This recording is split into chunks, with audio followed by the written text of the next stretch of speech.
Hello, everybody, and welcome to the Planning Board meeting of April 22nd, 2021. Tonight we have a public hearing for Zero Magunko site plan review, which is again going to be continued.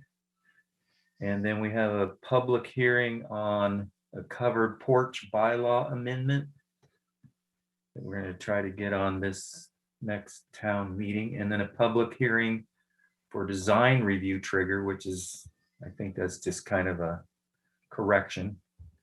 And then we're supposed to have a review of 12 Pond Street building colors, but I don't think they're going to make it, so we may not have that. And then more downtown zoning amendment discussion and administrative matters. So I'll let Emma let people know how to chime in.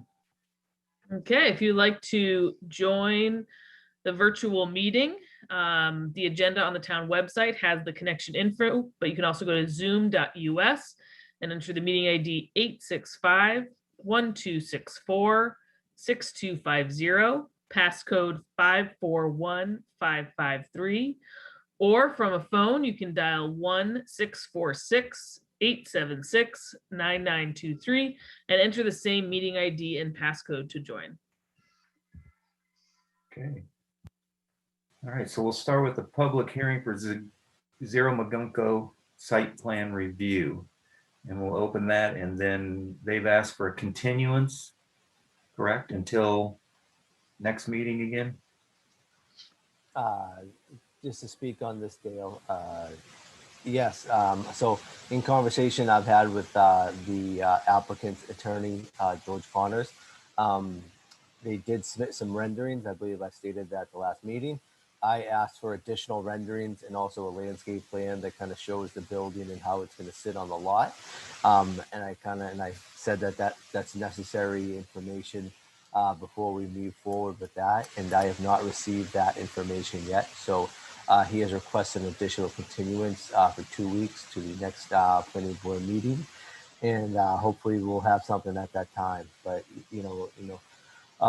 this is the same tale, and I know, I'm sure the board's kind of has heard it before, but obviously we're not going to move forward unless we have the appropriate information. Okay. Chair, can I ask one question? Yes, you can. So Peter, any risk of constructive approval on this with the amount of time that's spanned on this? No. Okay. No, because all the continuances are coming from the applicant. And so when you have a continuance, all these emails and letters. Okay. If we're deferring it, there's constructive approval risk. Correct. But not correct. if the applicant is deferring. Okay. Correct. And then all the emails that come into the office are actually filed and stamped up, which is actually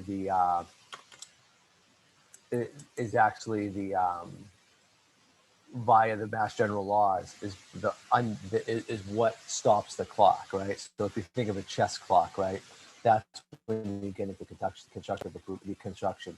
The town of Ashland cannot hit stop, right? It always clicks, but the applicant, as they request it, they can stop the clock. So no, we're not in danger of constructive approval. Thanks, Peter.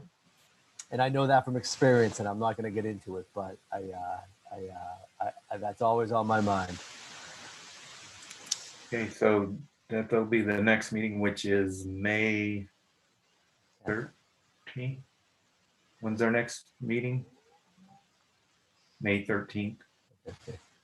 Well, then if no one else is going to comment, I'll entertain a motion to continue the Zero Magunko site plan public hearing to May 13th at 7:15 p.m. So moved. You're muted, Trish. Second. All in favor? Trisha Kendall, aye. Deepa Venkatai. Joe Rubertone, aye. Dale Buchanan, aye. That passes 4-0-0, I guess, right? Yeah. And she's not here. Okay, next thing up is the public hearing on a covered porch bylaw amendment. This is the Ashland Planning Board will hold a public hearing on Thursday, April 22nd at 7:15 p.m. And I can skip all the to see if the town will amend section 4 dimensional requirements of chapter 282 of the Town of Ashland zoning bylaw by adding a new section 4.1.6 covered open air front porch as follows. Crossouts, okay. Covered open air front porch. The dimensional requirements requiring minimum front yard setbacks in residential districts shall not apply to a covered open air front porch where at least 90% of the porch is located between the front of the residential structure and the front lot line, provided that no portion of the covered open air front porch shall be one enclosed by screen glass or building walls, whether full or partial. Open handrails and guardrails shall be allowed up to a height of 38 inches. 2, of a depth including all roof lines and columns, but not stairs, greater than 10 feet. Number 3, of a height greater than 1 story as related to the adjoining building, and with habitable space or balconies located above the covered open air front porch. 4, located closer to the front lot line than a distance in feet equal to 60% of the applicable front yard setback requirements. Number 5, covered with a flat, non-slope roof unless such roof is an open trellis and constructed in non-compliance with all other requirements of the underlying zoning, including without limitation side yard setbacks and lot coverage requirements, or take any other action related thereto. That's the amendment, correct? The proposed amendment language is available at the town clerk's office by appointment during regular town hall hours or on the website on the planning board. So basically what this is doing is allowing to build a front porch into your setback without a special permit with all these restrictions. Because right now, I think if your house is right up to the setback and you have to go through a special permit process or a variance, correct, Pete? And this is going to eliminate that as long as you can, so you can make it a lot easier for people to put a front porch on their house up to a certain amount, not they can't do anything they want, but under certain circumstances, make it a lot easier to do that with just a regular permit. Yeah, I know. So obviously the front setbacks typically are measured from the point of the structure closest to the street. And so as it sits today, that would be the kind of the front step of the porch, right? And then that goes out to the property line. And that's not the sidewalk line, right? So when you measure your building envelope, you go from the property line back, I would say. And so here, I think we just lost. Nope. So here, what we're trying to do is state that the setback will be from the property line to the structure wall, which would be the facade wall of the house. And that would allow a homeowner to develop an open air porch to allow for more community atmosphere kind of within neighborhoods. And but yes, this is not open-ended. There are regulations concerning height, roofs, XYZ, what the depth of the porch can be, and that's all within the bylaw. Okay. Now, any board members have any comments or questions? I have one, actually. I can't remember what the 90% in the first paragraph is about. At least 90% of the porch is located between the front. We've discussed this so many times, and I mean, it can't go out around the side. That actually was a suggestion from town council to make it very clear that it needed to be in the front of the house. So they wrap around, it wouldn't, they wouldn't, if they wrapped it around and then it went into the side easements, or side setbacks. The side setbacks, yep. Because the front setback is 40 feet from the property line back, and the side setback is typically 10 feet. So I think what they're trying to say is this is not going to come into the side setback, and if it does, it would be on a corner, right? And if it does take that corner, that a corner of a house, it would also respect that side setback. But what we're trying to here is just promote the porch would be in the front. Okay, Chances are it's going to be in the front, most of it, but there could be a situation I could see too where maybe it goes past the front a little bit and steps come up from the rear or some kind of situation like that maybe. But so that just make sure it's a front porch law. 90% of it has to be in front. okay, okay. Anybody else? All right, well then I'm going to open it up to public comment. Is anybody waiting to talk? Speak out. Yes, I am. Dr. Sony, Go ahead, Mark. what you see on my camera is probably an example of what this is going to be about, right? Possibly, yes. Okay. I just like to say it would be time worthy to talk about this, but are you talking, because I know different residence streets, neighborhood streets have different character or houses on them. Not all is 2-story. Most of them are single family and older houses. You talked about setback from streets and the shape of the front. What would be minimum and maximum measurements of width? Are there numbers to go from side to side to different size houses, single family, double, 2 stories, or extended for a one floor house? Well, it's the width of the house. 90% of it has to be in front of the house. So whatever the width of the house is will determine how wide it's going to be. Okay, and the property sight line, the property land itself where the house foundation is all going to be front. Would that be, is that the same thing as saying what you just said I don't, about the measurements? yeah, it's about the whatever, front? however wide the house is. Yeah, but you got different size, different houses, different foundations So it in will the be front of the different. house. So it will be different, whatever that is, whatever the size of the actual house that it wants to put the porch on will determine the width of the porch. Okay, this to be it for now, because to be honest with you, I'm not a fan of this, but then I'm not going to be negative. I'm not going to go down the road of being negative. But our house is a single family house with no porch, with one single front door with steps. So I'm just saying, is this going to be? This is going to be going in front of town meeting, right? I'm going to try to get in front of town meeting. Yeah.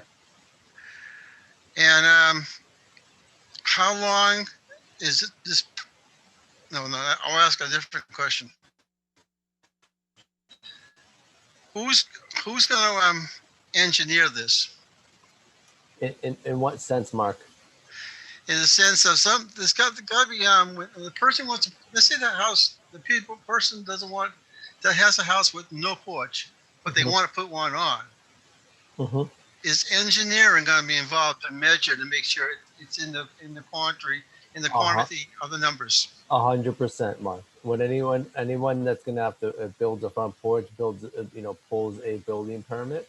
And so the building commissioner in this case, who's also the zoning enforcement officer, who I work with very closely, Emma and I work very closely and share the same office with, we would review that application for that building permit to make sure, it fits the criteria of the bylaw. And I'm sure for the first, I would say if a dozen of these come in within 1 year, myself, Emma, and I would invite any member of the planning board to also sit down with the building commissioner and review the application to make sure it fits the criteria and the principle that and the standard that the planning board was looking to adopt with this bylaw.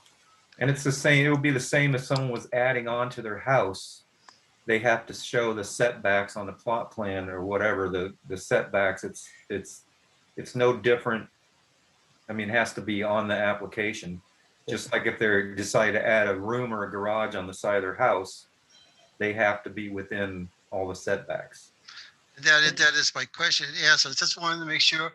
And I should know this answer, but I'm going to ask it anyways. This is going to be the last question I have for you. Is this supposed to be matching up with character of neighborhood? Oh, no, that's it. I'm done. I think the goal of this is, yes, to have, to allow houses to develop, porches to create a sense of neighborhood on, but in the community, Mark, I would say. Just one clarification on the question that Mark asked earlier about the width. Important to understand that while the porch could go the width of the house, it can't violate any of the side setback lines. So if the house is in violation of the side setback lines, the porch still can't be, because that's in point 6, I think, of the proposed bylaw. So Exactly.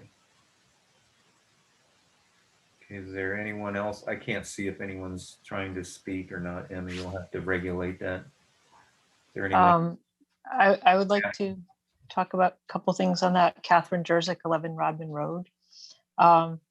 So my neighborhood, this fits perfectly with my neighbor, because there's actually, this was before my time here, but a neighbor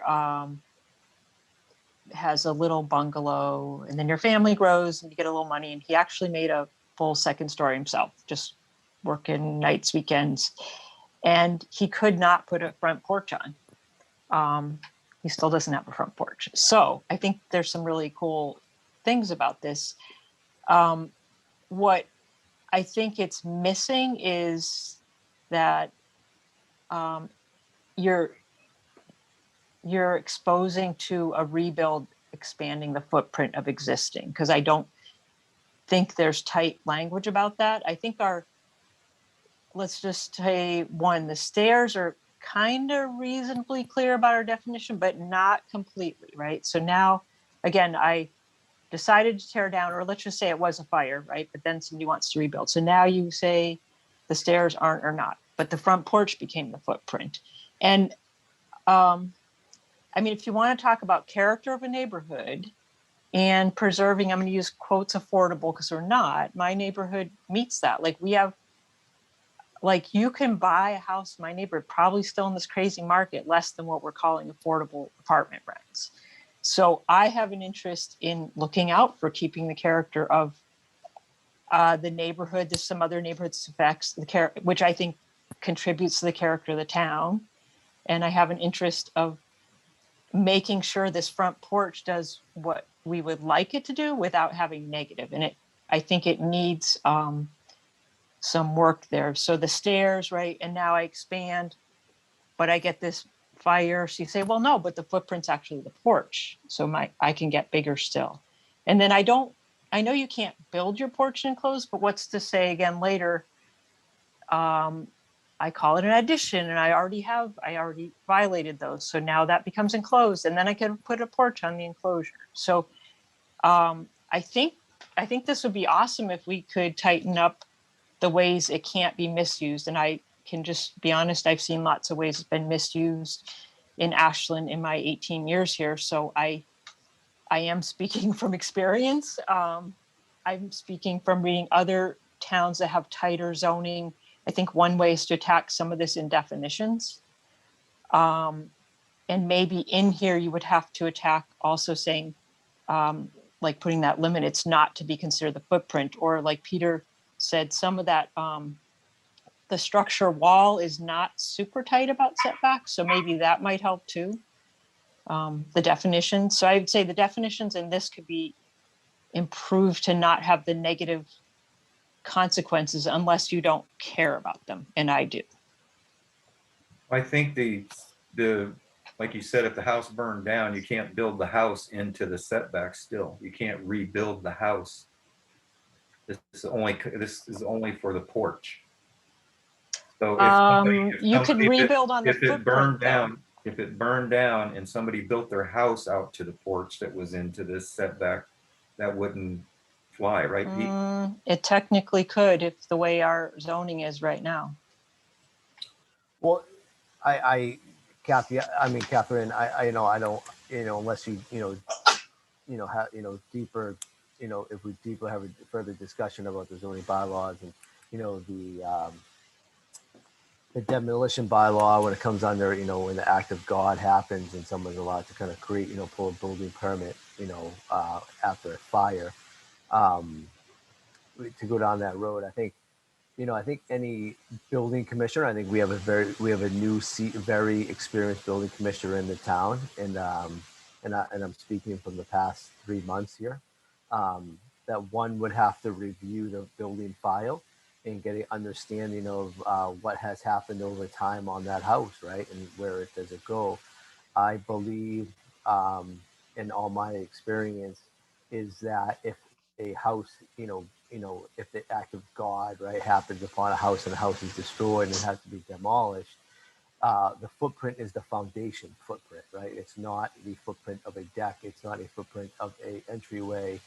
It's not a footprint of a stairway. It is a footprint, and the footprint reflects the foundation walls. That's what I've always kind of gone by.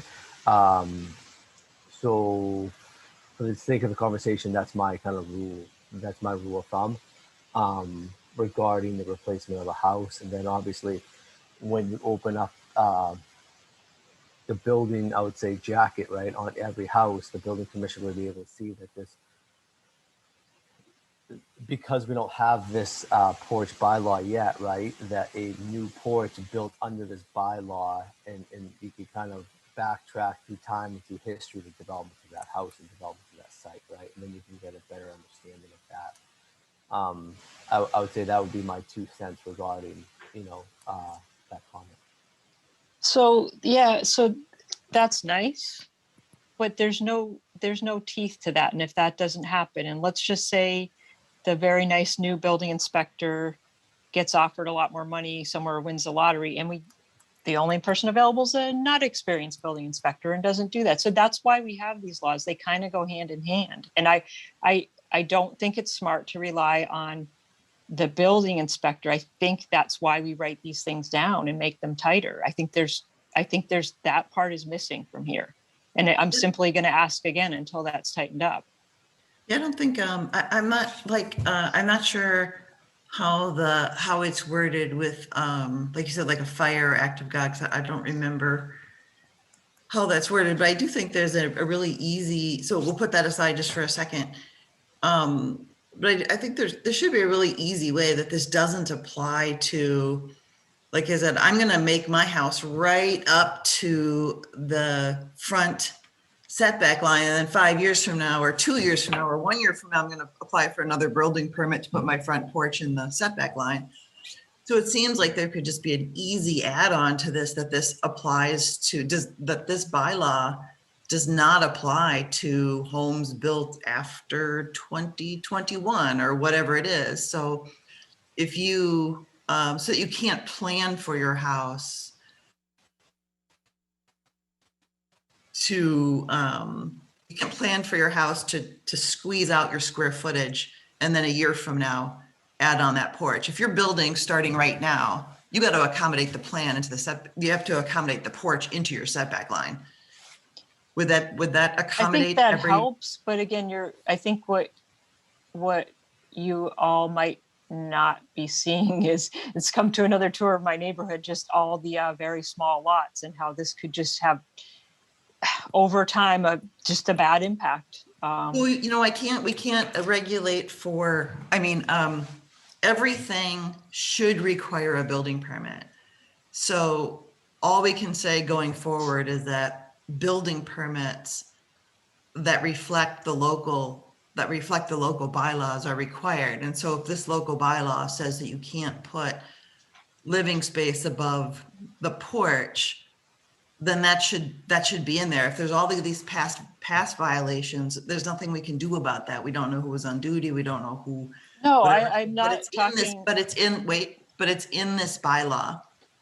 So So what are the specific things we can put in? So I'm suggesting a year, that this bylaw only applies to things at whatever year, if it's 2020 or if it's 2021 and before, would it houses built before it would apply to.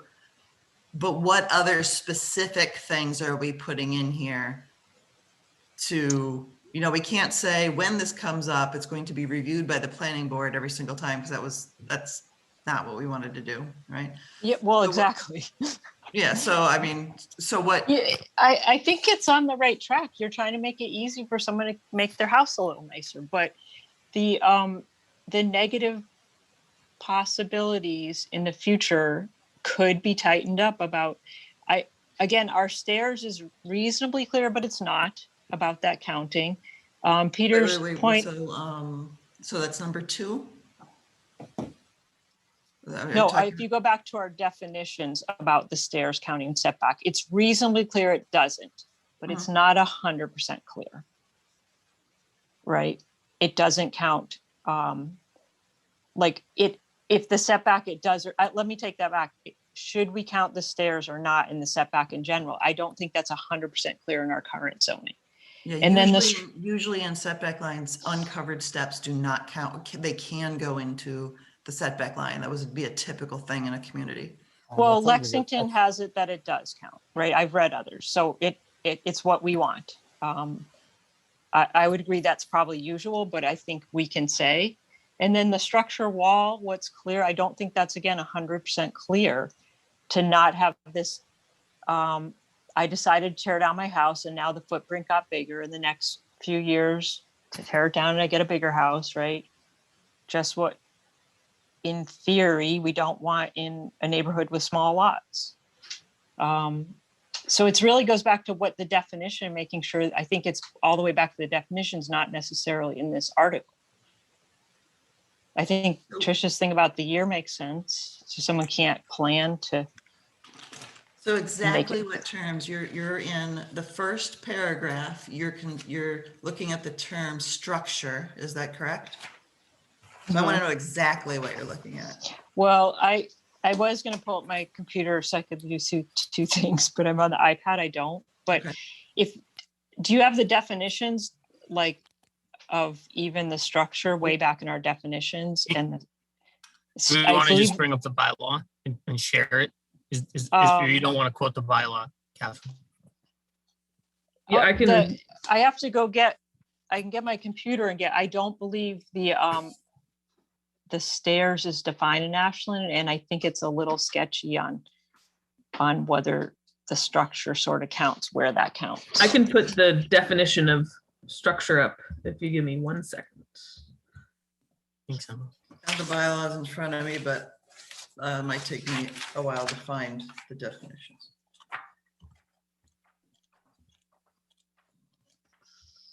So I'm going to jump in here. I'm going to read verbatim. Setback definition, section 10 of the Ashland zoning code. Okay, there we go. Distance between the front, rear, or side lot line and the line of a building or projection thereof, measured on the line perpendicular to the lot line. And so I would say building or it says more projection thereof. Which would be your porch or your stairs if you wanted to do something different. And everybody would be arguing about that. That's exactly my point. It's a valid point.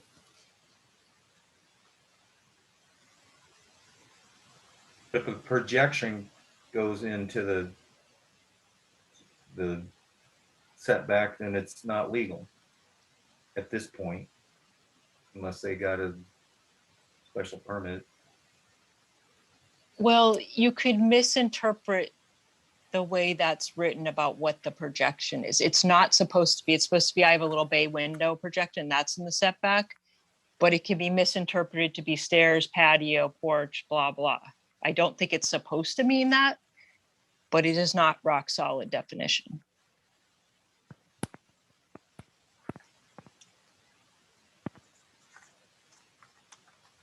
But so I'm not really understanding that, because if if the projection can't go into the setback, that would actually move the house back further, so that the projection would be at the, right?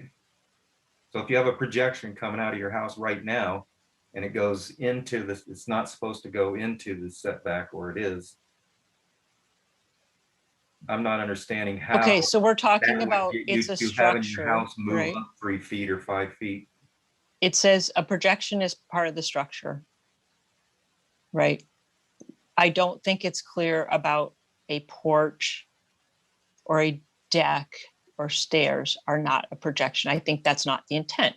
So now I want to tear down that house.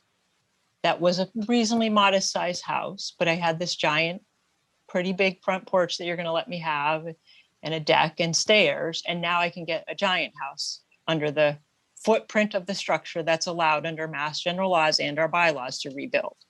And I'm imploring you to say, please don't allow that to happen. Keep it to the footprint of the house, which is not well defined as structure under our bylaws.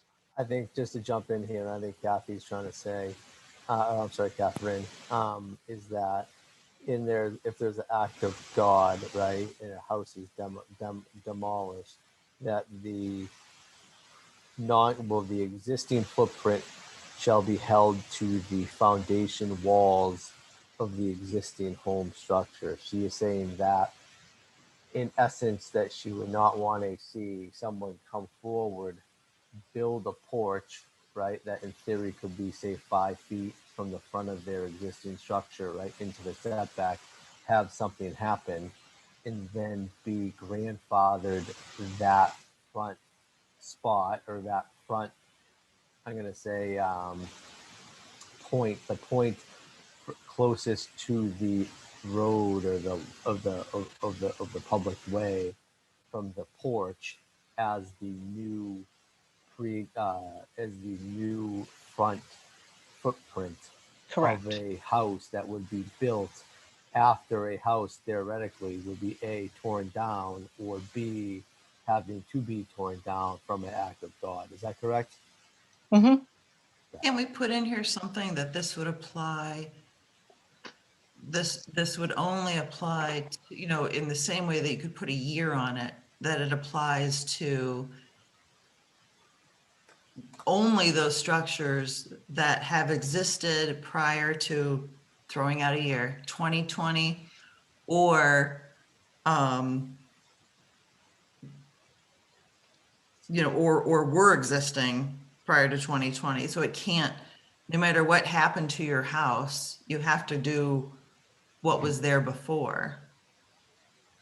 You know what I mean? If you're rebuilding after 2020, say you're rebuilding, it doesn't count. You have to adhere to, that this doesn't even apply to you, because this is only for houses that are existing in 2020 as they are, right? You know what I mean? No, I understand what you're saying. So it doesn't matter if your house burns down or if it was blown over by a tornado or whatever, it doesn't apply to you. Your house has to have been standing as is before this bylaw went into effect. But the house was, and the Mass General laws are pretty strict on that, like rebuilding. Can you please cite the Mass General law that you would be pointing to in this? Well, I can't, no, not, Okay. I mean, it would take a long time to find. Because also, I think some of this conversation is intertwining what building codes are too. And I think this, just as a point of reference, I think, building codes and definitions are different from zoning bylaws. And we're trying to walk a fine line between the both. But I will let you continue about the Mass General law. So the right to rebuild, whether we had that bylaw or not, is a Mass General law. And that's what I'm talking about. Okay, so I'm going to pull that up. I have it right. I believe I'm coming to it right here.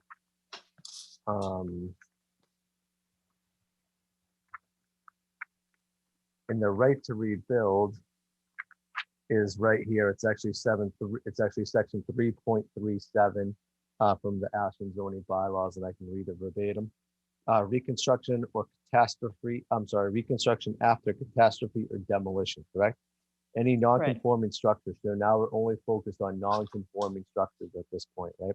Any non-conforming structures may be reconstructed after catastrophe or after demolition in accordance with the following provisions. Reconstruction of said premise shall commence within 2 years of a catastrophe or demolition. That's fairly typical within all communities. Buildings, and that's plural, as reconstructed shall be located on the same footprint as the original non-conforming structure, shall be only as great in volume or area as the original non-conforming structure. In the event that the proposed reconstruction would cause the structure to exceed the volume or area of the original non-conforming structure, or B, exceed applicant's requirements for front yard and for yard setbacks and or height. C, cause the structure to be located other than the original footprint, a special permit shall be required from the zoning board of appeals. And so that's what we're citing on non-conforming structures. And so if there's an increase in volume, if it's seen, and actually this case just happened over at 304, 306 Union Street, where that house was demolished by act of God. In this case, it was fire. Those buildings were demolished, and the new proposed structure was not on the exact footprint. A special permit had to be sought from the zoning board of appeals. So in this case, if we're saying that an existing house was non-conforming, pre-existing non-conforming, right? In a garage, in a porch was put on the front of it, right? Via passage of this, bylaw and a building permit, and then the house was taken down after fire. They would have to, then it becomes, this question comes into play, right? And then you're saying that in your eyes that you're all worried about the excess of volume or the exceedment of the volume of the original structure in this case, correct? I think it definitely could because of our definition of structure. Okay. I think from my point of view, I understand your point of view with the structure. I think that's a valid point. It comes down to, I personally think that the town's fairly well protected under C in this provision. As we move forward,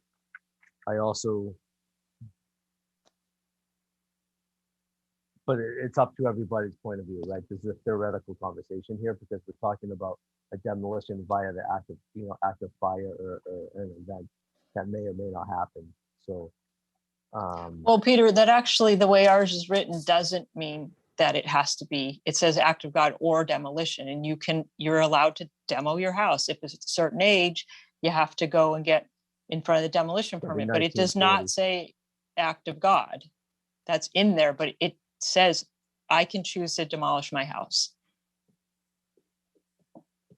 So, Pete, I don't know, you explain this. So someone puts a porch like this on the front of their house is right at the setback, puts a porch on there, and it burns down, and then they come in, or they go to rebuild it.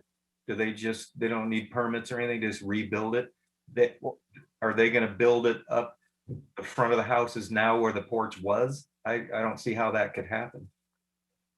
Well, my main question is if someone came in, right, in this kind of scenario, right, was the original structure prior to the porch, the addition of a front porch, was that structure considered pre-existing non-conforming, or was that a conforming house lot, right?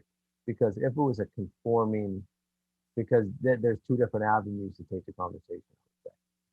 And I think that's where the fork in the road is. I mean, if they built the porch on the front and it was non-conforming and it burned down, and they can build it back the same way, it would be the same as it was before the fire. I don't understand how somebody can come in then and put a new foundation out where the front of the porch was and build the house. Is Is that allowed? I mean, how would they do that without? No, because I think in our bylaw, right, if we're talking about a stereotypical Form A lot, right, which would be a subdivision of 30,000 square feet lot, right, and the house sits within the building envelope, which is 40 feet from the front yard line, 10 feet from the sides, 30 feet from the rear. The porch in this case, right, if we're saying the existing structure meets the front setback, the addition of a porch is not considered a nonconformity, right? And so therefore, in my eyes, that if something happened and someone tore down a lot, right? I mean, a house on a stereotypical 30,000 square foot lot, that 40-foot setback is still represented with any new house, right? Because it's a non-conforming house. I think it gets a little gray, I'm going to say, or the waters get a little muddied when you start talking about pre-existing non-conforming structures, right? And that is, and I think that's when the situation comes down where you say, okay, what was the existing foundation? And that's what we're interested in. And really, when you're talking about the rebuild after a catastrophe or a demo of a non-conforming house, the first question that gets asked within the building office is, where was the foundation? And we do have experience in this since 304, 306 Union Street just went through just recently, right? The number one questions we asked were, where is the foundation, and is the new house going to go into the new structure going to match the existing foundational footprint that was on the lot? So right, go ahead. There's questions that come up. There's a number of questions that come up when you start having to have these conversations about a rebuild after a catastrophe or a demolition. I would say if it's a demolition of a pre-existing non-conforming house, I'm going to ask at that demo application, right, where is the footprint? And any builder worth their salt, right, is going to make sure that they mark out and have a site survey done of the existing survey of a pre-existing non-conforming house of a lot that is undersized, right? Because he's going to be interested in the grandfathering dimensions, right, of that property, not only to the buildable, not only to this, if the person decides to put a front porch on, but also he's going to be interested in, a magnitude of setback requirements that go beyond the addition of a front porch. So right now, if somebody, I'm sure I don't know if anybody's done this or not, but let's say someone right now their house is right at the setback and they want to put a porch in. So they go get a special permit and it gets allowed and it's granted. And then his house burns down. He can build his new house at the front of the porch. Is that possible that could happen? Yes. I am not, I I'm throwing a scenario out there that right now somebody had to build a porch on the front. I've never heard anything like that, but I mean the porch is usually a couple of piers or pads that's built on, and then if it burns down, they can actually just come in and move the whole house up to the front of that. And that's why it doesn't seem right, right? There's no way, right? And I'm going to err on the side that no, this doesn't happen. It typically the stereotypical actions here do not happen in that circumstance, I would say. Because and then they could burn their house down 3 times and be right up to the street, right? You guys aren't thinking like a developer or an attorney to a developer, and I'm really just going to implore, because my neighborhood's in danger over you guys not taking that hat. What could happen? You don't think it'll happen. I hope it doesn't happen, but it could happen. And that's all I'm asking you to think about that and protect for that. I understand that, but that's not what we're saying. We're asking questions. I mean, I know you're putting words in our mouth, really, mine. We're not thinking about what could happen, and we're not worried about what could happen. We're listening and we're debating this. But we're asking questions because right now that could happen anyway. I mean, it could happen, and I'm asking, could it happen? Could it happen right now? But like I said, can't we put something just really simple on it, that this bylaw only applies, or this bylaw does not apply The new houses. to any house constructed or rebuilt after whatever date we put on it? This just does not apply. You know, this is a special permission. I think that makes sense at some level, because the genesis of this was that there are many homes that are older and pre-existing, and then we were trying to enable people to have this benefit. Exactly. So I think by putting that stipulation in this part of what we're proposing would say it would eliminate the act of God raising of a home and then kind of significantly increasing what you're doing after the fact. So I think it makes sense, Tricia, and I think if it could deal with this issue, I think nothing is perfect, right? And our zoning isn't perfect, and our zoning isn't airtight, right, by any stretch. But it's not to say we shouldn't try to make this as tight as we can and make this as good as we can. So simple is always better, and at a high level, I think that makes sense to me. I think you could put it even more strict, that this bylaw will not apply to any homes that are constructed, rebuilt, or if the front of the house has been altered. So if they're trying to make even an alteration of the front of the house, this does not apply to them. If they're doing that, they can still go through a special permit process to do it, but they don't get it by right. Right. And So this is just if they're just trying to add a front porch onto what they already have. And would it be any advantage to adding in non-conforming houses that are already non-conforming? I think most of the houses we're talking about, I mean, not most, I think there's tons of houses out here that we're talking about that are already non-conforming, right? It's very, very easy to have a non-conforming house because a lot of these bylaws were made way after the lots were constructed. So, but that's why we went through that little exercise that we did that say, well, what if you had this size setback? What if we had this size setback? Then what would that mean for these, type of houses? So there's so many houses out there that are non-conforming because the lots aren't big enough. You have a small lot size, your house is immediately non-conforming in most cases. So. And that's shoots you, and that puts you right in section 3 of the zoning bylaw, which is pre-existing non-conforming.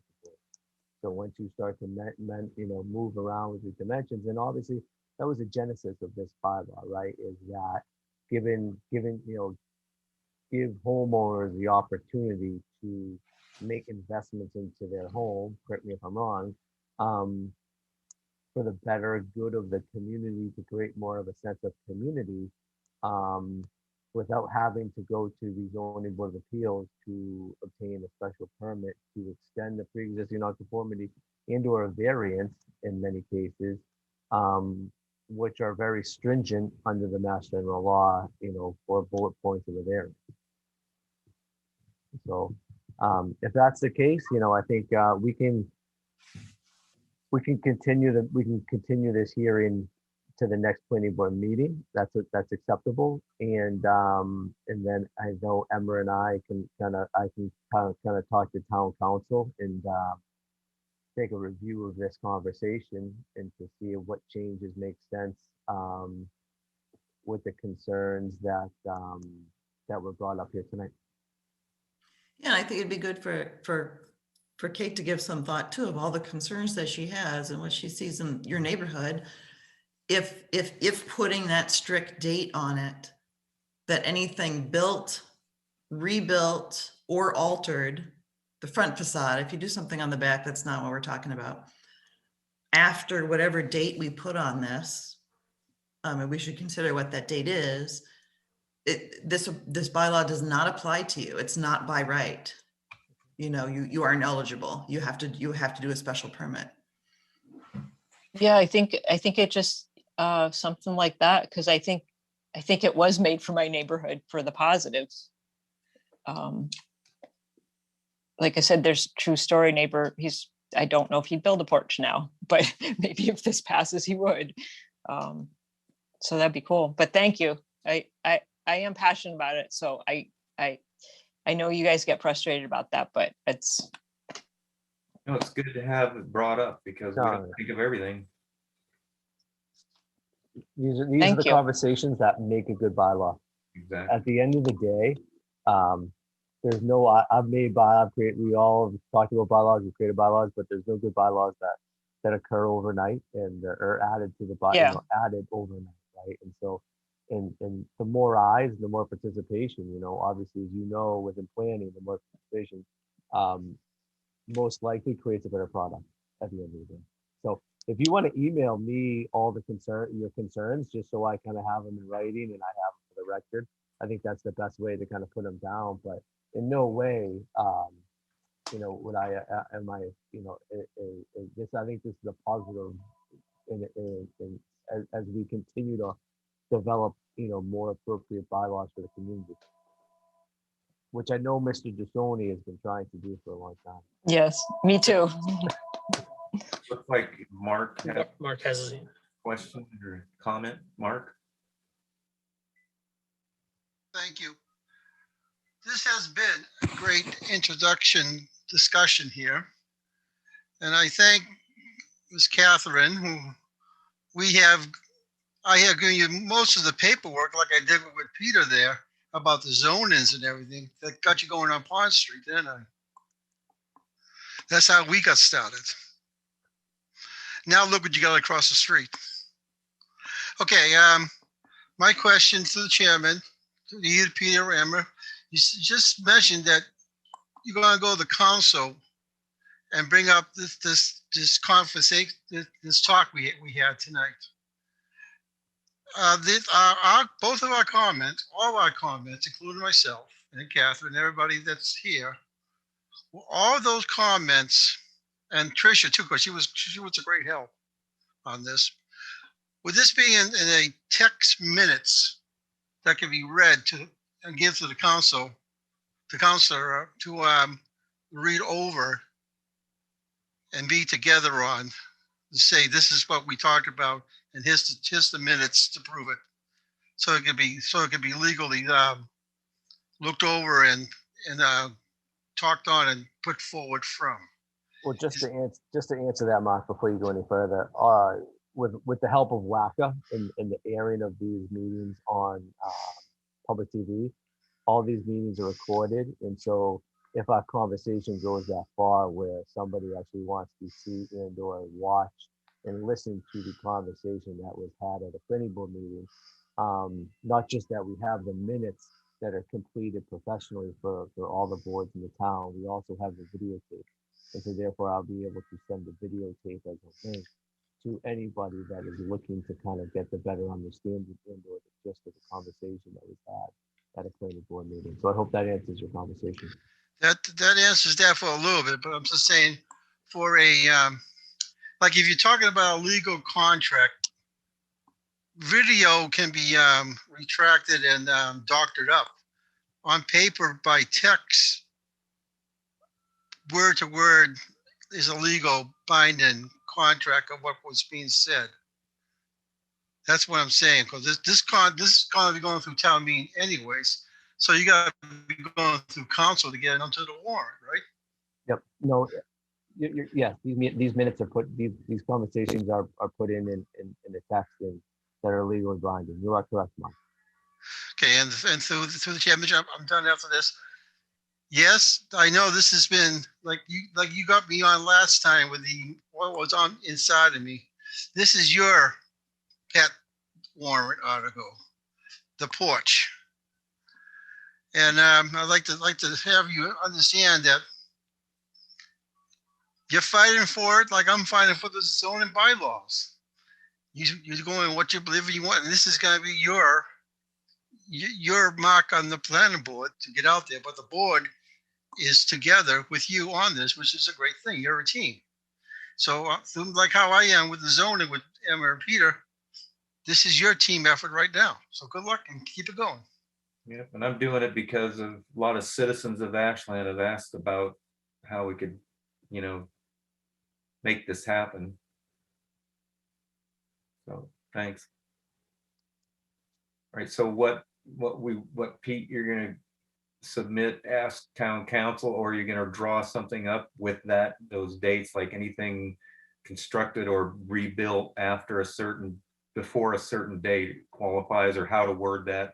Yeah, so let me and Emma work on the text tomorrow, and I'll Okay. reach out to town council, but at this point, just keep the public meeting open, and that Yeah. is, that, so obviously, from my standpoint, it makes sense to continue the public hearing, which is totally acceptable, to the next planning board meeting, which is May 13th. And then that will give myself, Emma, some time to kind of talk with council, and Dale. I'll be in touch with you, in the coming days. Okay, any other public comments? So what time do you want to put this at, Emma? Do you think Magunko Road's gonna actually? Or we could put it at 7:15 and then it'll be whenever it happens, or, It would be, I think 7:15 is appropriate. okay, well then I'll entertain a motion to continue this public hearing until our next meeting, which is May 13th at 7:15 PM. So moved. Anybody can, Seconded, all in favor?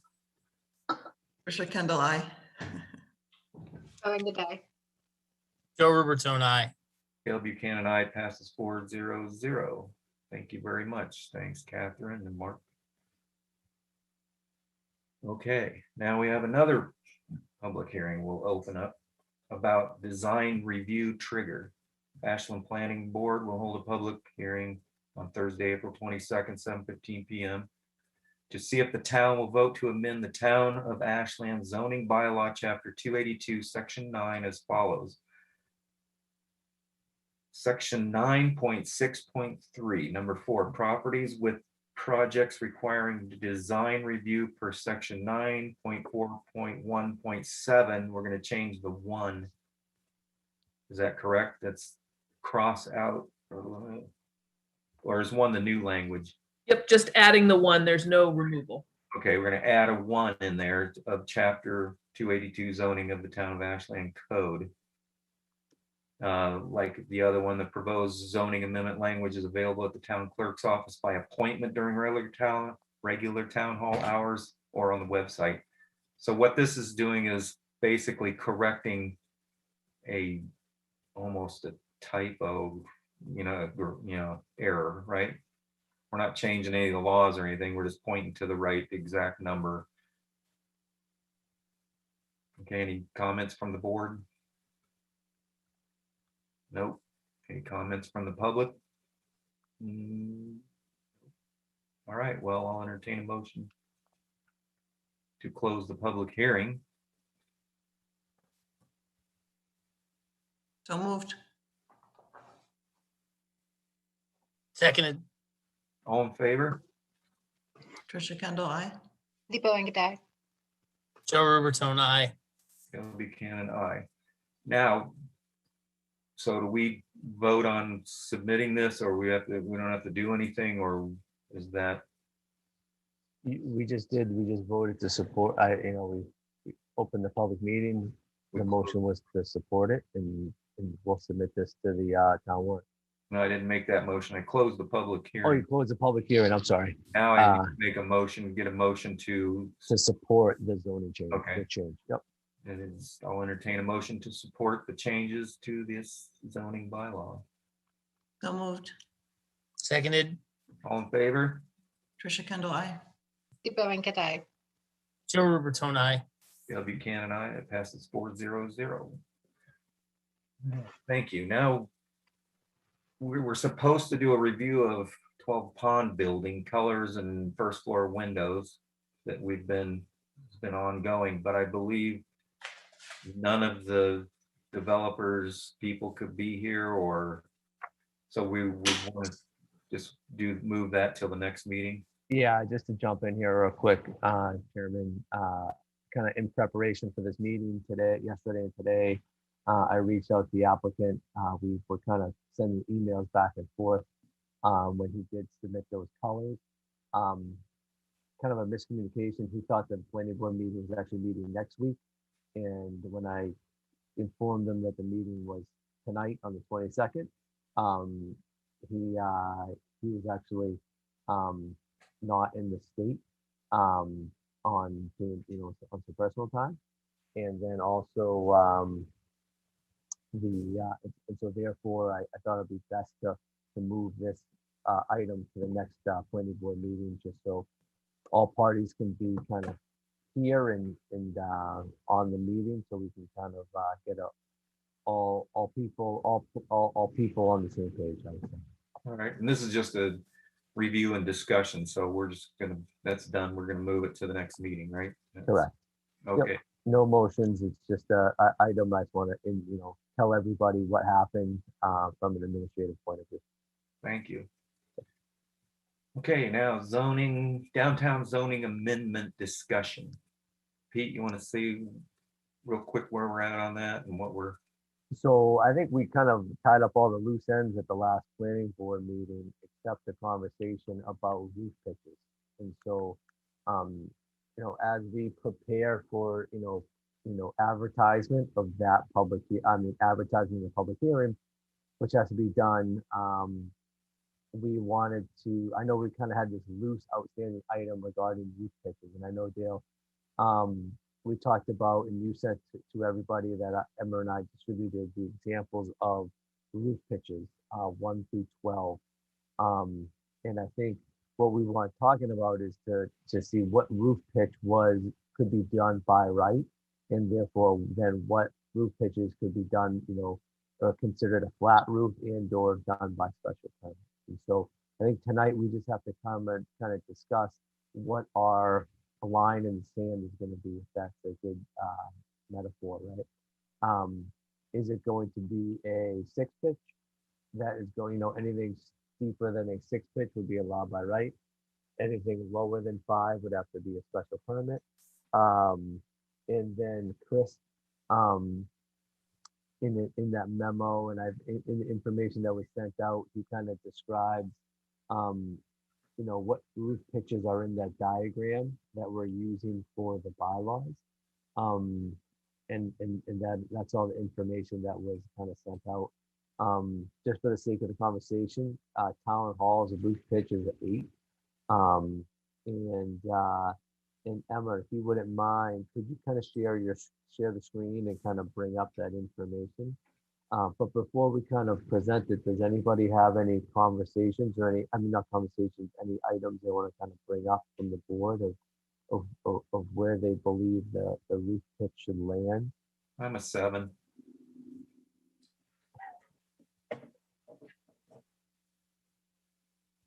And 6 maybe, but I think by right, I'm a 7. Does Deepa or Tricia, Joe, do you have any Because, input? yeah, because we're gonna have them put that in, so we need to make sure everybody's on the same page, right?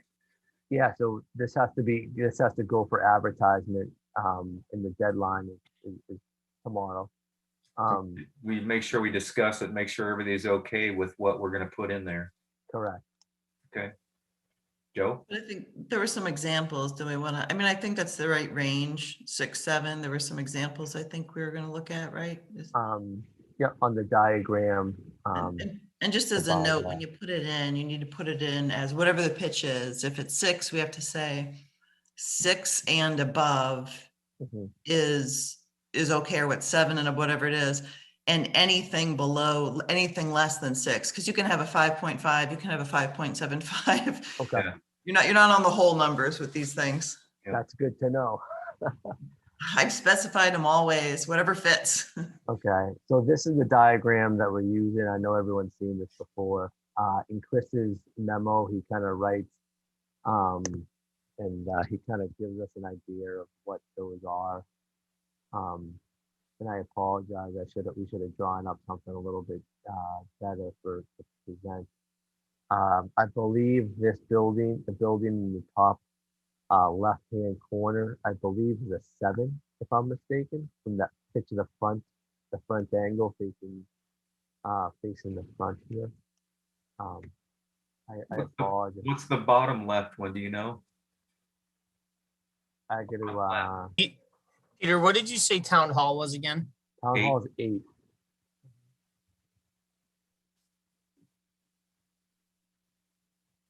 I apologize. I just have to get to a couple items.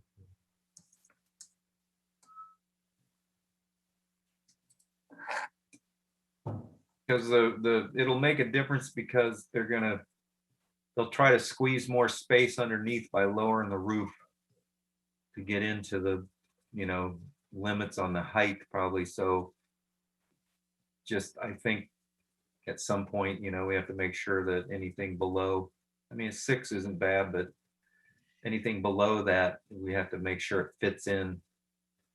Yeah, an 8 is a pitch where you can pretty readily put dormers in at that. 6, it becomes harder because you don't have that much roof to work with, or you can see kind of by like that middle left picture. Really When low. the pitch becomes low, you get these really long hallway dormers. Yeah. And the space becomes unusable. So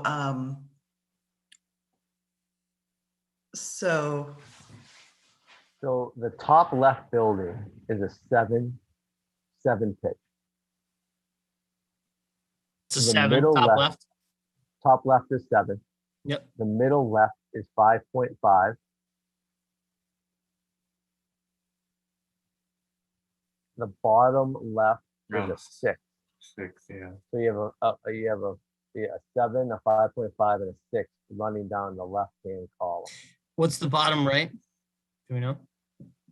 The It's bottom 12. right 8 or something. is 8. like a 9, 8 or a 9. Yeah. I think I'm feeling like 7. Okay.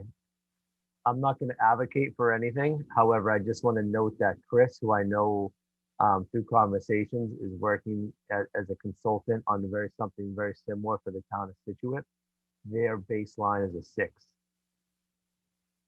6 seems to be like a 35-degree angle as well. So it feels like that's a very common pitch.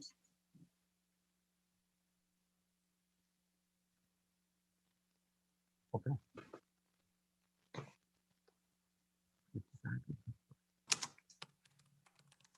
I'm just gonna go. I think The only question is the data point on Situate. I don't know Situate's downtown. I don't know how it differs from our downtown or how it would contrast or compare with what we have.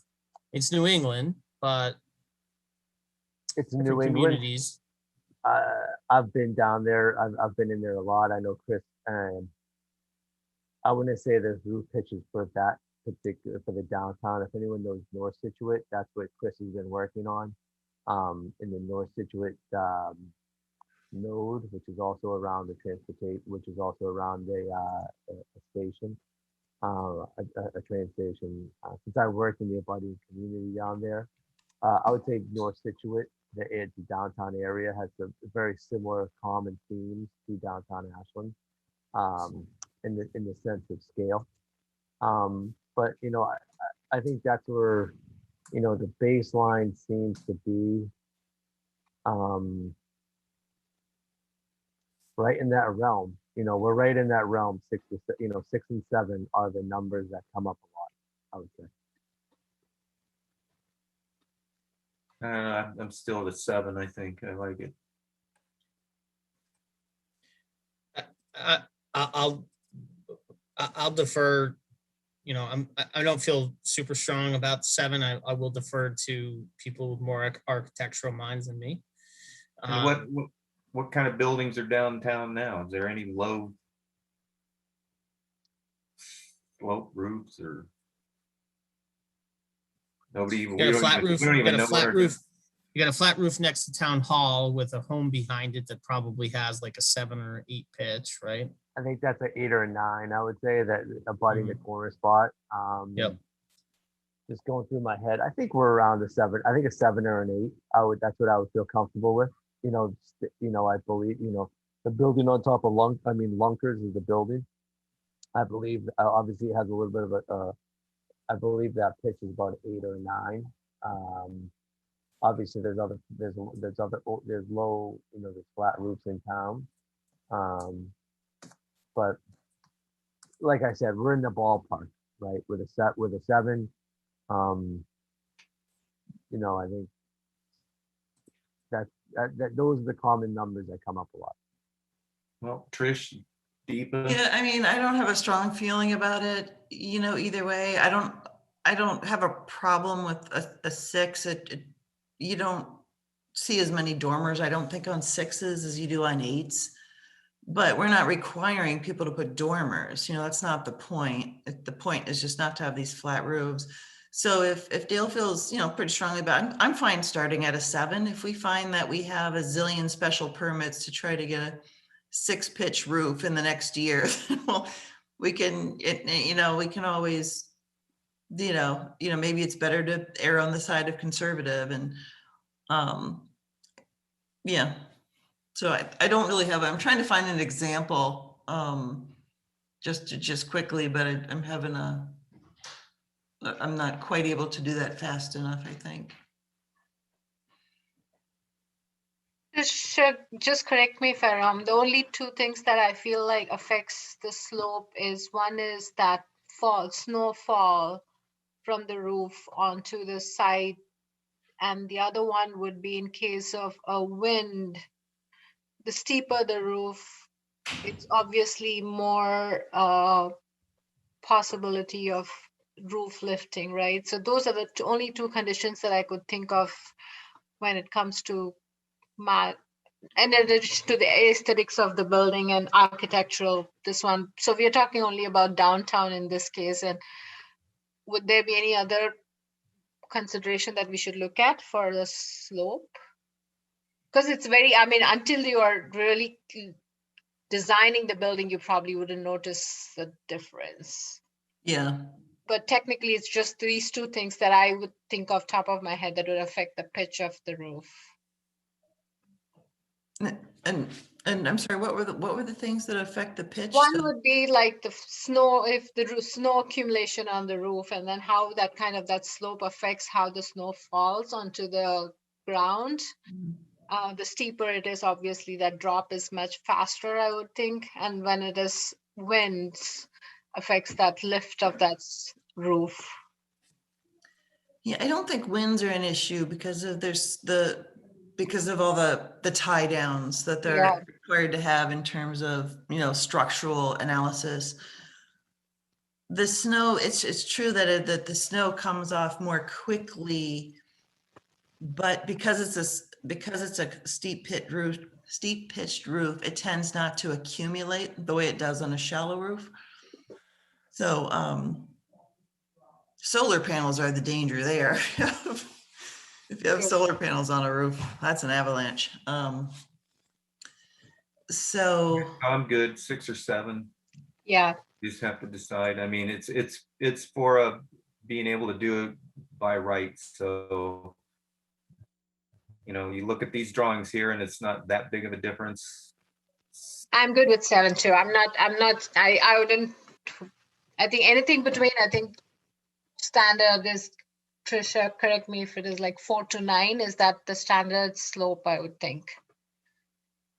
A standard slope is 4 to 9. Yeah.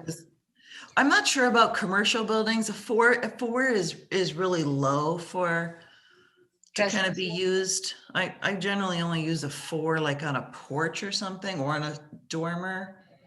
It's pretty flat. So common pitches are more in the 6 to 12 range. They're pretty common residential pitches. Again, commercial is different, but I think in our downtown, these buildings that we're showing as examples are really kind of big residential buildings, you know, in a way.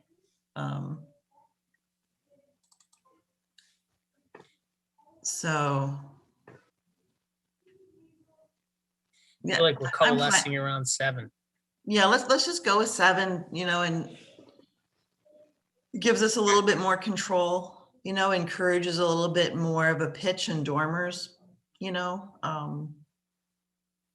I don't think it would be difficult to give someone a special permit for 6 if they come back with a nice building, Yeah, but maybe at least we have more control on it while we figure it out. I agree. Any more comments from the, if we go with 7? Everybody's okay with that? Chair, I think Mark has a comment. Well, I'm taking care of the Sorry. first. I see him. I see you, Mark. Just want to see where we're at first. Everybody's okay with 7 then? Okay. Now Mark wants to make a comment.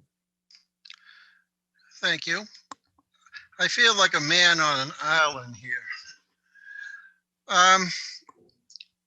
Look, having that conversation, just hearing this, what is so architecturally wrong about a flat roof compared to pitch? Because I know I don't have a vote in this, but I would have gone with the 1 and 2 because of the how we get more square, and it makes them look more lined up with each other together, the building to the roof. But what is so wrong with considering flat to pitch? It seems like you're, I'm like a man on an island. I'm asking this question, so please help me.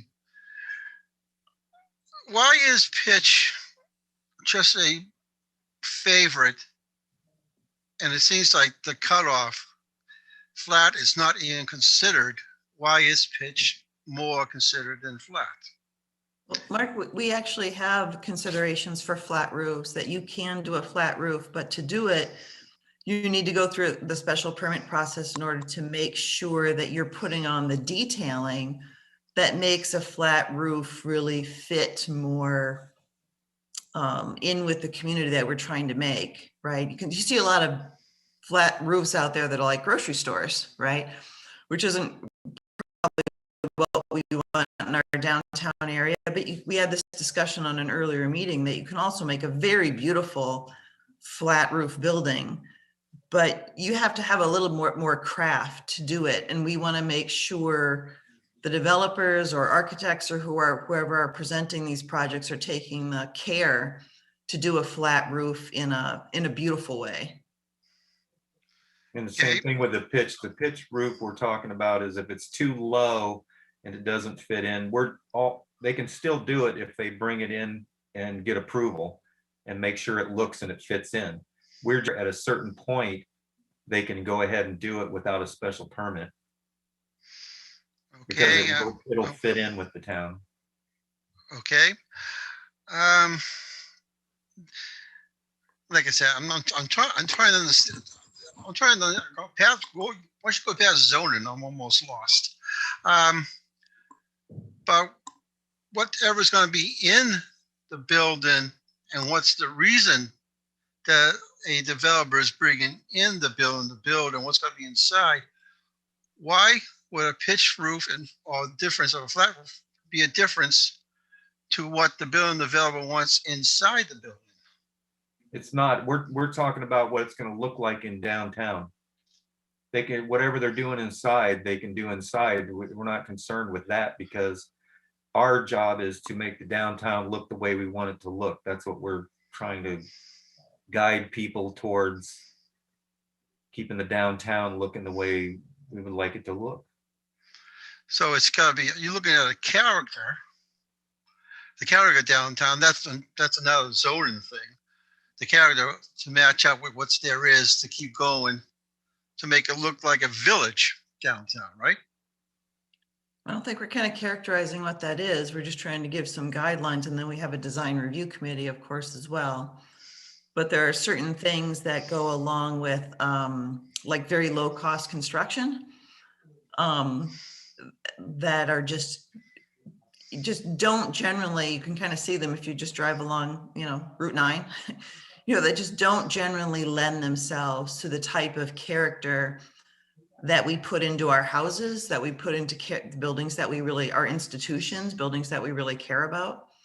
So we want to make sure developers take more than just the bottom line into consideration when presenting buildings for construction in Ashland. So thank you for helping me out here. So what's going to be under the roof inside is not what it's not what this discussion is about. It's the outside. So no matter what inside is, it's the picture of the roof that's going to make the planning board and architecture go look at, is what you're looking at, the finished product from the outside. Yeah. And everything else that would be inside would be what it is, as long as it's detailed to the planning board specs, right? Well, we don't really concern too much about the inside. Ours is the outside appearance and setbacks and how the building is, how it's built. Looking from the outside, they can do what they want inside as long as it's legal, I guess. Yeah, there's actually nothing, I don't think, in any kind of zoning or building code that is about the inside of the building besides life safety. So appearances, it's about kind of the outside of the building, the inside of the building. The only thing that ever comes into consideration is life safety.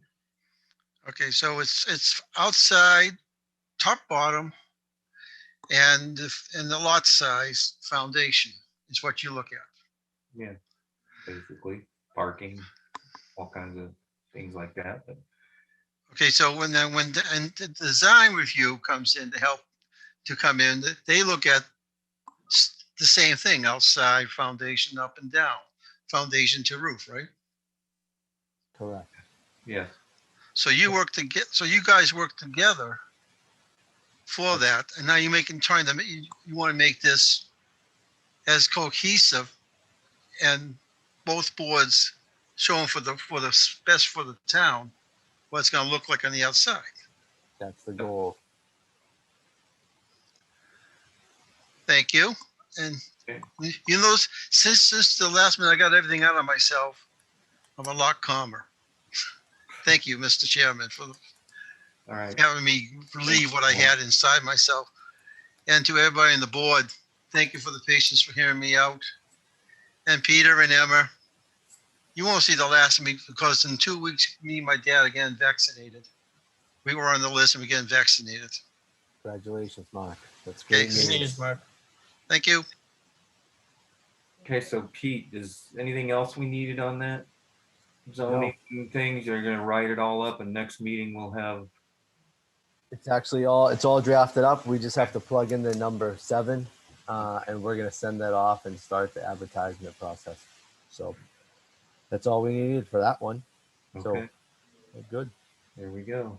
Now we have review and approval of minutes from February 24th. Dale, just one more. March. Can I just jump in for the A&R for 28 South Street?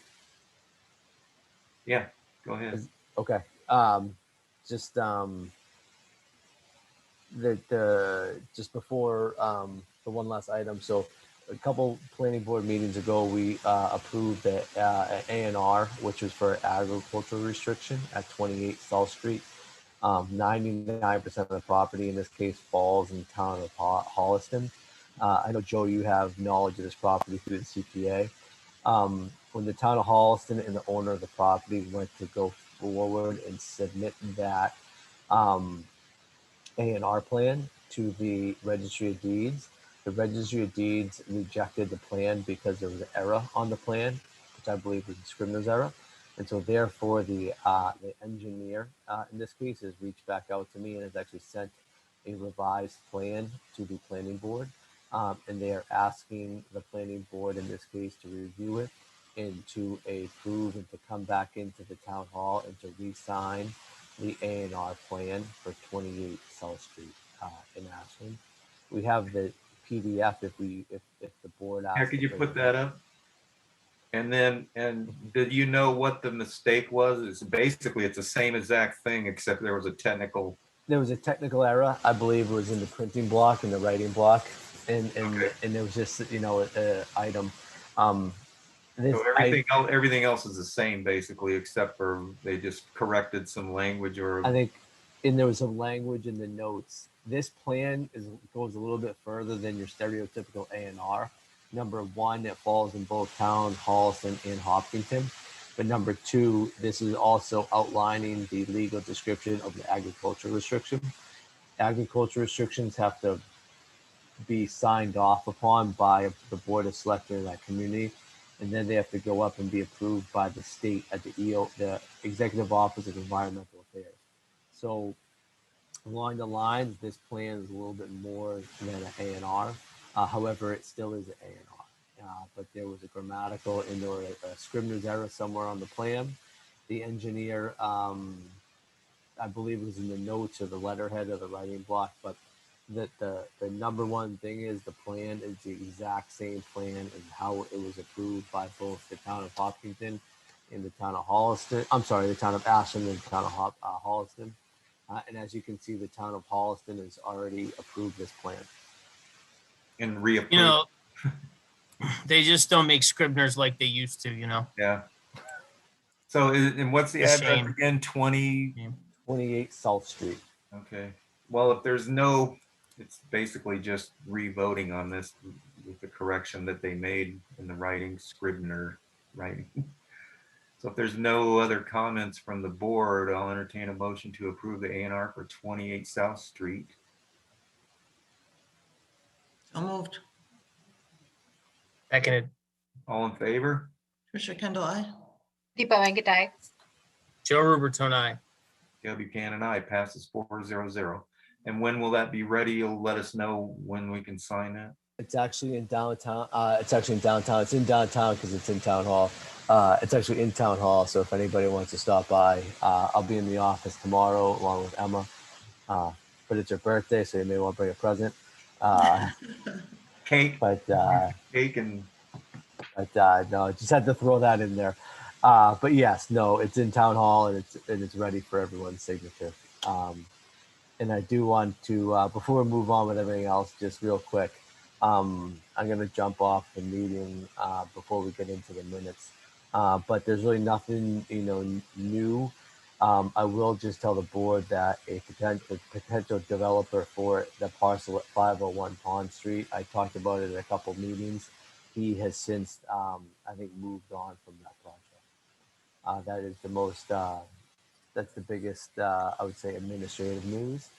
And things just keep on rolling in town hall, and that's all I really have as an update, I would say. How are the front steps done yet? The front steps are done. They're actually really, really nice. I think they're waiting on handrails, or they're waiting to install the brass handrails that were existing on the steps. And so once that's done, hopefully we'll be breaking the bottle of champagne and opening those bad boys back up, I would say. You can go up to the front doors, but you can't get in yet, right? Exactly. Yeah. No, the handrails still need to be implemented, I would say. So, okay, well, we'll see you, Pete. Thank you. all right. Thank you so much. Have a great meeting. So I guess we'll start with February 24th minutes. Yeah, Were the other ones attached? So the March 25th minutes, we're not quite ready. So we'll have to add those to the next agenda. So it'll just be the February 24th today. Okay, good. I tried to be ready, but then You didn't miss anything. Okay. You haven't read them yet, Trish? I read the 24th ones, but then I saw that there's supposed to be another one. Yeah.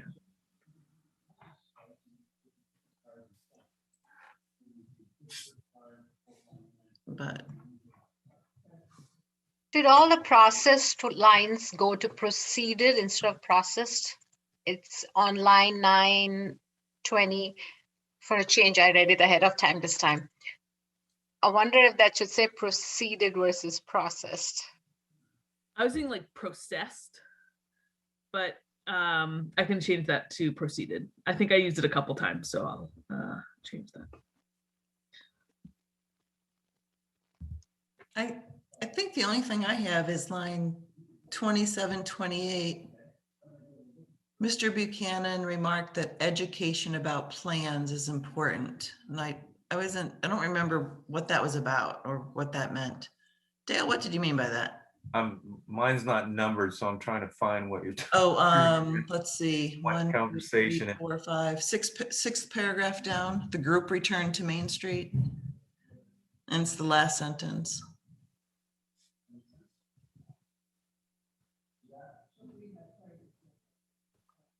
Yeah, I'm trying to remember, because when I bring it up, my thing is educating the public on what's going on, because some people don't pay attention until things are done already. Yeah, I know. So And then say that they had to. then they want to, yeah, then they're all bent out of shape. Yeah. So I think maybe the wording's a little funny, but education about plans to improve the zoning. I mean, what the plan, I think the education about what we're doing with the zoning was it. So the plans. It's not like a floor plan, but our plan for the zoning. To improve the zoning. You can add something like describing what plans. The plans for my front porch. Mhm. And then to burn my house down and move up to the, but I don't understand. I still don't understand how that works. So Emma, can you So I work think, your magic on that sentence to? Yes. yeah, I mean, the comment, a discussion about 128 Main and its sidewalk followed. I mean, I think there was a little bit more my recollection is the context was that people commented that the setback on 128 Main was too little, it was too close to the road. And the comment, I think the discussion was that the existing road, as a result of the downtown streetscape work, is, the sidewalk is going to increase by a number of feet. So I think we could, I think we could enhance that sentence a little bit to just give a little bit more context for that. And I think that then connects the comment about Dale remarking about education about plans is important. It's like For future improvements. Mhm. Yep. So, yep. I also remember, so the group continues to 21 Main, discuss the setbacks about 21 Main.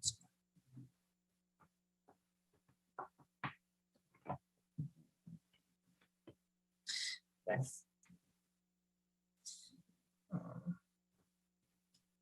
And that sentence on 37, 38, the board discussed the commercial nature of the area and the current setbacks. Should that be current setbacks or the setbacks present? Current set- Or the existing setbacks, I guess.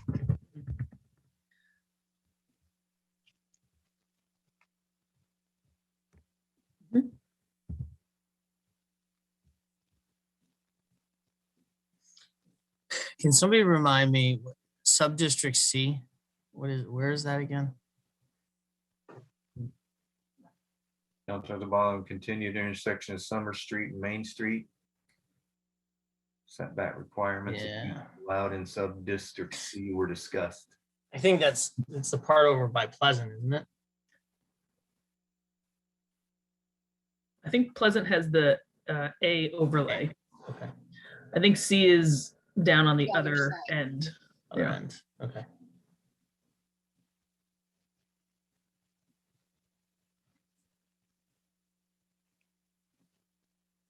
On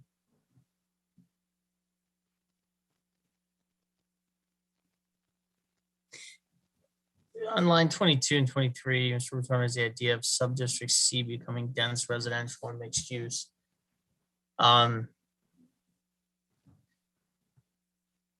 And was that around the context of some proposed development in that sub-district C, or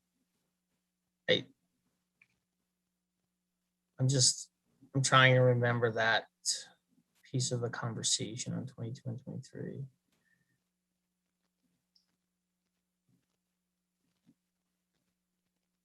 Does anybody else remember this piece of the conversation? I don't remember. I mean, we'll go with it. As I know you took notes, Emma, so I just don't recall the specifics. That's fine.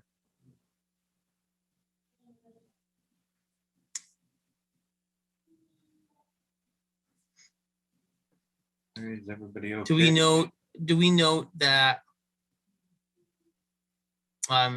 was this a joint meeting of was the design review technically in quorum for this meeting, or they just were attending? They did have an agenda posted, but they only had 2 members present, so they didn't have a So quorum. it did not have quorum. Okay. So this is just a meeting of the planning board with several members of the public at large in attendance, right? Mhm. Okay. Everybody good? I make a motion to approve the minutes for February 24th, 2021 as amended. Second, All in favor? Trisha Kendall, I. Deepa Venkatai.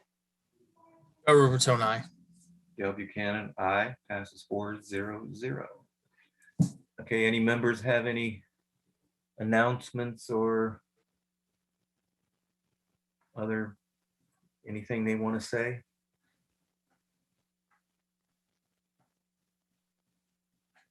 Good. I'll entertain a motion to adjourn this meeting at 8:51 PM. So moved. Seconded. All in favor? Trisha Kendall, I. Deepa Venkatai. Joe Rubertone, aye. Dale Buchanan, aye. Passes 4-0-0. Thank you, everybody, and good night. Good night. Night, See you in everybody. May.